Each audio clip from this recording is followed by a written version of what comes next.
We talked about balance. Talked about it yesterday. I don't need to stick my butt out, okay, and put my arms out forward. Balance is the distribution of weight over center axis, okay? I can lower my center of gravity by sticking my arms out and sticking my butt out, okay? Now I've got weight on two ends of a lever. It's easy to come off balance. If I want to lower my platform, all I do when I press that gun out, I just flex those knees a little bit more. It lowers my center of gravity, but it keeps the weight closer to the center axis of my body. That way I've got better control of my body weight. All right? That's hugely important. Your shooting stance, especially with a pistol, it's exaggerated with a pistol because a pistol is more difficult to shoot, and the pistols you have in 45 ACP are more difficult to control. You can get away with a lot more with a poor grip or a poor stance in 9mm that you can't get away with a 45. Okay? So you've got to really dial that in. Pistols are the most difficult weapon system that you'll teach on, so you really got to take the time to make sure guys get it correctly. Okay? They understand why they stand the way they do, how their body mechanics will favor the type of shooting that you're going to do, okay? How it helps them to shoot better and shoot faster. Any questions so far? All right.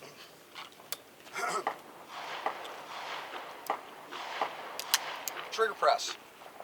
There are two types of definitions, or two definitions for trigger press. Okay, the two definitions for trigger press are interrupted and uninterrupted. As far as I learned throughout my career, there's really one, and the other one's wrong. There's uninterrupted. Once you start to press the trigger, you continue to exert pressure to the rear. Okay, so you establish your grip in a good stance. Okay. Sight alignment, you guys got that. Front sight clear and center in the rear sight notch, equal bars of light flush across the top. Focal point is the front sight, okay? Trigger control, smooth, steady, even pressure, straight to the rear, making every effort not to disturb the lay of the sights. Once you begin to press the trigger to the rear, you continue through the break of the shot. What guys going through the course have to understand is that once you've got a good sight picture, that's as good as it gets. The more you maintain that sight picture, the more it will begin to degrade. The more you strain your eye, the more your eye will begin to quiver. The more mentally you will become impatient. At a certain point, if you don't break that shot, you're better off coming off the gun. Okay? If you do, and we all see this on bullseye strings of fire, guys will press the gun out and they'll wait too long. They become impatient and they just throw the shot out there. They just get it out because they want to take a break. Take a break anytime you want. Okay? The next step after that is breath control. Okay, so almost like picture breath control, trigger control. When you're talking breath control, the only time that you are going to utilize that technique of breath control, which is exhaling to your natural respiratory pause, is if you're taking a precision shot. The type of shooting that you do, breath control is really not going to be a factor. You're not going to hold your breath unless you are taking a precision shot. Will be relatively rare with a pistol. It'll be far more common with a carbine than a pistol. Okay. That said, in combative shooting, there's not going to be a lot of instances where you are going to hold your breath. In testing, you will when you do precision courses of fire. They need to understand, take a breath, let it all the way out. Okay, that natural respiratory pause is where you've got complete relaxation in your diaphragm. You're not holding air in or forcing air out. In doing so, you are at the point of the most physiological stability, relatively speaking.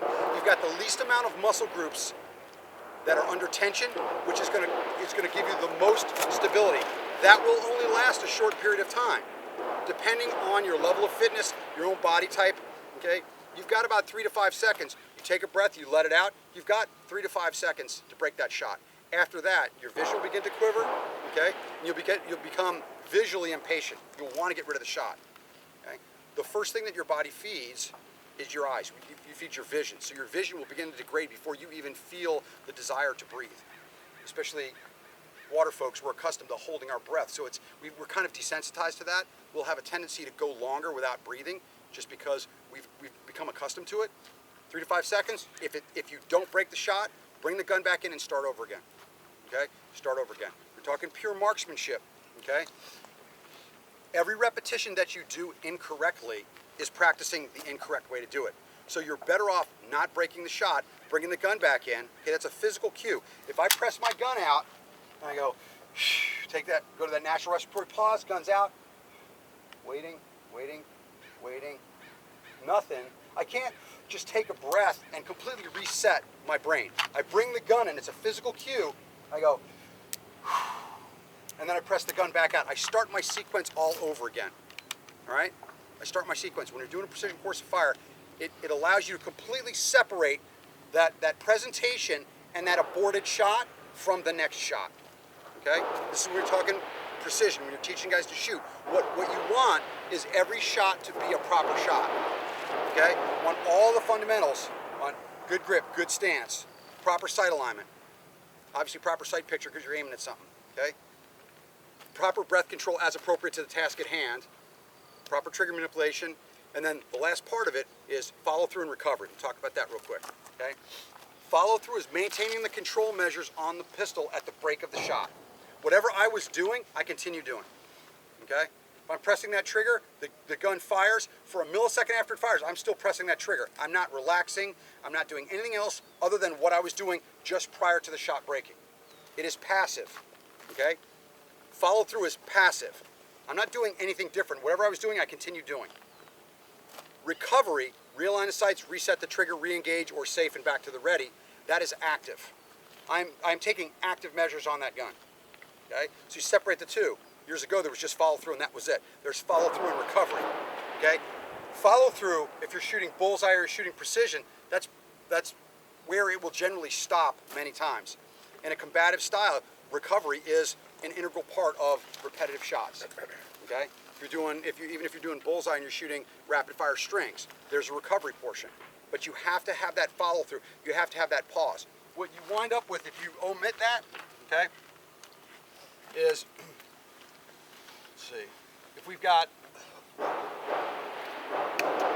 this line, I break the shot, okay, I break the shot. This is the shot.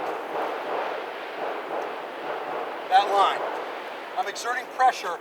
I break that shot, okay, and I follow through, okay, to here, and then I start my active measures, my recovery, etc., and I go back down. Then I start exerting pressure, break the shot, okay. It's my follow through. I maintain those factors, okay, and this right here is my recovery. Okay, my recovery is active again. Realign the sights, reset the trigger, back on that gun again. That sequence, I keep bouncing above and below the shot. This is previous to the shot. This is the shot. After the shot, this is my follow through again. What happens is this, see this, the way you bounce back and forth?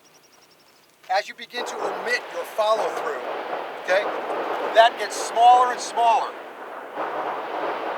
And then it starts happening at the wrong time or it switches places. As I perceive the shot breaking, I begin my recovery. I omit my follow through and I begin my recovery. That is recoil anticipation or flinch. I am anticipating the break of the shot. I am omitting my follow through and going straight to recovery. Instead of breaking the shot, follow through, recovery, okay, which is realign the sights, reset the trigger. As I feel the gun begin to release that, or the sear begin to release that hammer, as I feel that, I start to go to my follow through. Or my recovery. I completely omit my follow through. Okay? It is a timing issue. There are a lot of people that have recoil anticipation that are not afraid of the gun. Their timing is off, okay? Their timing is off. And the only way that you can reset that timing is to force them to go slower. Don't make them shoot rapidly, okay? Make them slow down and focus on the tasks at hand, which is pressing that trigger straight to the rear, focusing on that front sight. Whatever strategies you use to explain that to them, I tell them I imagine that my trigger finger has a cord that goes to the front sight, and I'm trying to pull that front sight back through my rear sight. And in my mind, that's what I think about. I imagine I'm pulling my front sight back through my rear sight. Something that reminds me of what I'm trying to do, which is I'm trying to exert pressure on the trigger without disturbing the lay of that sight. Okay? Your mind,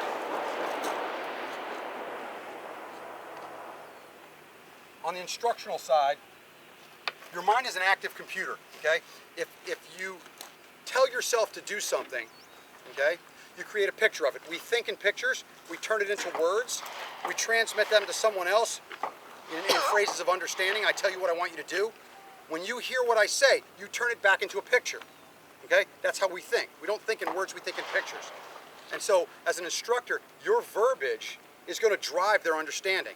You have to have a refined manner in which you explain things. It has to be clear and concise and unambiguous, okay? They can't be subject to interpretation. There can't be two ways to interpret what you just told me, okay? I have to know that what you said is exactly what you want done, and there's no variation off it.